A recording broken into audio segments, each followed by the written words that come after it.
My name is Nora Dingra. I was born and raised in Ottawa, and I am currently studying at the University of Ottawa in a joint honors program in feminist and gender studies and criminology.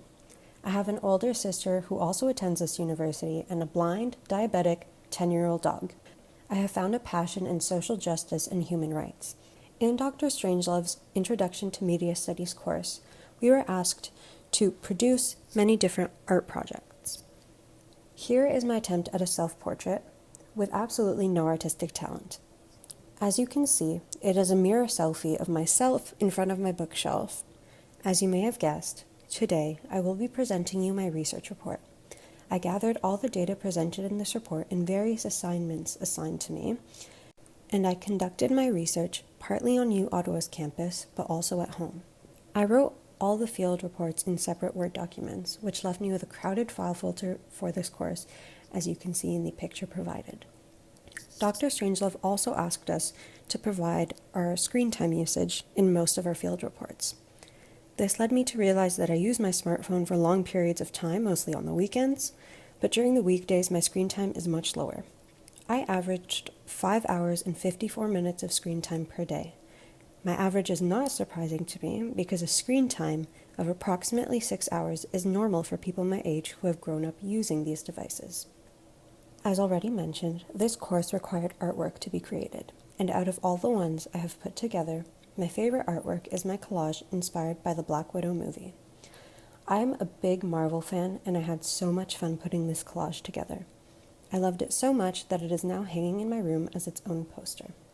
We also had to create word clouds out of all the words included in our poems and all the feelings we coded through our field reports. My favorite word cloud was my word cloud of my coded feelings. It showed me how diverse my feelings are and how many feelings and emotions can arise from consuming media. I mentioned coding, so here's an example of what that looked like. I found a feeling in my field report, then traced it back to what caused it. In this case, I felt an array of feelings from different songs, all consumed on Spotify. Through the coding experience, I found that my feelings are often very negative, but sometimes there are glimpses of optimism, happiness, and pride. I think it is safe to say that the content that I have consulted to feel these ways is mostly negative as well. There are a few pieces of media that have made me feel mixed emotions. The common pattern and theme in this coding chart, as in all the work that is produced in the report, is that I have an overwhelming feeling of melancholy that sprouts from the outside world and its reproduction in media. I see the world in a very pessimistic way. At least now I know what is causing the melancholy, and hopefully I will assist my generation to bring change to the ways we work on this planet. My personal experience with media has been to create pieces that do not necessarily conform to capitalist, sexist, racist, classist, or ableist ideals. To add, every time I interact with media, I am aware that I am being influenced to think and behave a certain way. Thus, the specific media that I consume pushes left-wing ideals, subverting against racist, sexist, classist, and ableist portrayals. My study matters because it has helped me understand who I am and because it has made me realize just how powerful media is. This project had me wondering just how much I am in control of my beliefs. As someone who is passionate about human rights, I now realize that my passion comes from the media that I have consumed.